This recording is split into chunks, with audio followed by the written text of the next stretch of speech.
Who's that? Commander Claw. Who's bad? Commander Claw. Welcome to episode 3 of Breaking Brews for Gladiolus Amicitia. I'm your host, Commander Claw. Yes, what I want to tell you about this commander, this is a value tempo-paced commander for 6 mana, all about lands dropping into play, and you're being rewarded for playing lands, giving your creatures +2/+2, and trample. While he does that, he first enters with a tutor to land, and it could be any land. It does not have to be basic. It could be a land that just does something crazy and for you to do some kind of combo or synergy. That's why I like Gladiolus. Go ahead and build it as a Gruul stuff commander. Or you can have your secret commander built within that deck. Look, the first card that you're gonna have, it can burn players, right? When you burn players, you drop a land into play and you deal damage. Sabo Tender and Tunneling Geopede are pretty much the same card. What they do is Landfall. Whenever a land you control enters, this creature deals 1 damage to each opponent. Yeah.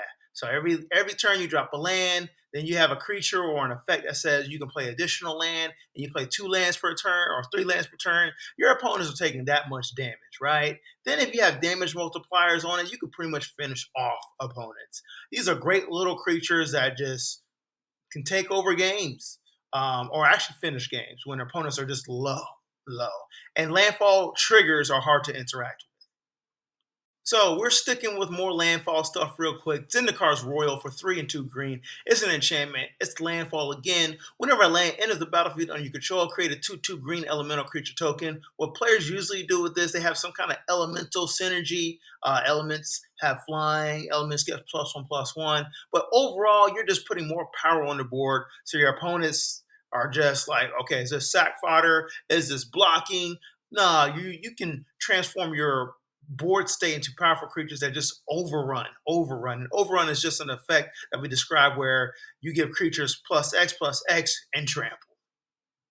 Now, I would tell you, Tempt with Discovery was it had its run. When I played in my pod, it was fun the first 3 times, right? So let me tell you, for 3 and a green, it's a sorcery. It has Tempting Offer. Search your library for a land card and put it onto the battlefield. Each opponent may search their library for a land card and put it onto the battlefield. For each opponent who searches a library this way, search your library for a land card and put it onto the battlefield. Then each player who searches the library this way shuffles it. So what happens is the first time everybody's excited. Everybody's like, "Oh, I can get a land." But those players who are knowledgeable about their deck and know there's a land that they may need, oh yeah, they're definitely doing this. But if there's players that are like, "Wait a minute," they start talking across the board and communicating, saying, "Hey, if you get a land, I get a land, you get a land." The player who cast the Temple Discovery is getting 3 additional lands. So getting 4 lands for 4 mana, any lands for 4 mana, is very advantageous. So look out for that. Look out for them to start hating. So we got Power Matrix here, right? For 4 mana, it's an artifact. Super simple. Tap it. Target creature gets +1/+1, gains flying, first strike, and trample until end of turn. If you're playing this with a Gruul stuff commander, or you just have a powerful creature on board that you just need to get through and deal combat damage, this is a nice artifact, super budget friendly that just slaps face. Easy. I believe it's like $2 max. It's an old school card from Mercadian Mask.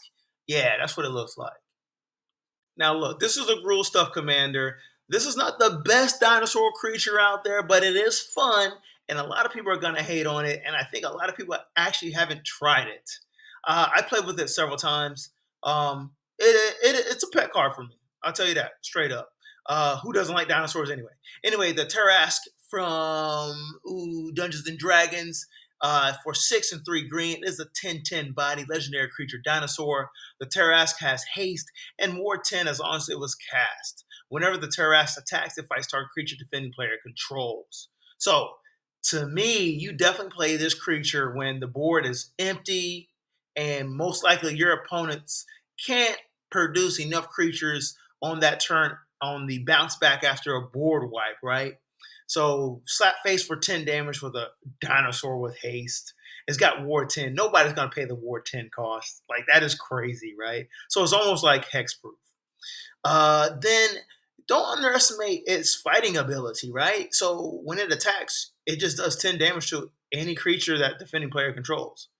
And most likely, if they only have one creature, you're going to deal that damage on this attack trigger, then do 10 damage to the opponent. Wow. That's why I'm trying to tell you guys. It's a nice card to keep in your hand and just slap face after a board wipe and just, wreak havoc. Wreak havoc. It's a fun card. So Gladiolus Amicitia is a pretty cool commander. Value, good stuff, Gruul Commander. Play landfall, tutor any type of land. That's why it costs 6 mana. It'd be cheaper if it could just tutor a basic land. But no, they're rewarding players who want to play with Gruul stuff and look for lands that just do amazing things. Why not have that in your command zone? So thank you for watching episode 3 of Breaking Brews for Gladiolus. Make sure you like, comment if you got any other cards that you suggest for this commander. Hey, and share it too. Maybe you got a friend that likes this. Peace.